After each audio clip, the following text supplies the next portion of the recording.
Nós estamos na 100 dias de governação AVP Futuro e me quer a primeira parte importante para concluir que depois de 100 dias nós provisa que o match está um bom match.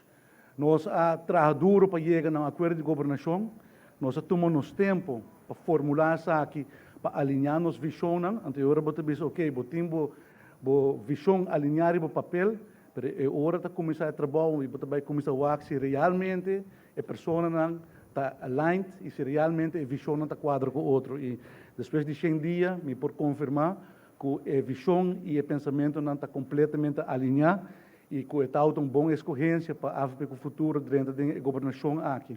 Estou sumamente agradecido na equipe que nós temos. Eu quero que o governo tenha, fora que nós temos sinergia e contenido, eu quero como político nós temos o mesmo desejo para Aruba também. E eu estou com a paixão de cada de colegas e contente de por formar parte da equipe aqui. Me estou contente por com, por exemplo, o grupo de meninas que trabalham junto, conjunto nós trabalhamos nos planos, com sempre vamos em sinergia e como tu tem união de mesma visão. Então, isso é algo que eu quero importante e lo vai dar nosso fruto também do período nós dilante. E você lo vai reparar isso aí. Me quero agradecer ao primeiro-ministro Eyman para o liderazgo do governo. Me quero essa pessoa indicar para ir dois partidos nos próximos 4 anos.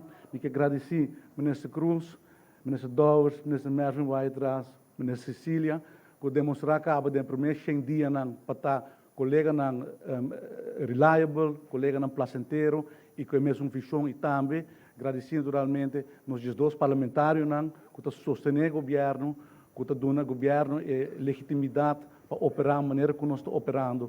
E na cada de esses que trabalhando no bureau de ministros e nos ambtenares para ajudar nós a lograr nos metas para sobre costa que político tem meta ou uma visão para nos ministério de Bolsonaro para poder executar isso aqui. Eu pedi entra lubidade sei para ter ministro não ter suna que saca por trás, pero tá suna que trabalha para trás está no bureau, está no ministério e me quero agradecer também.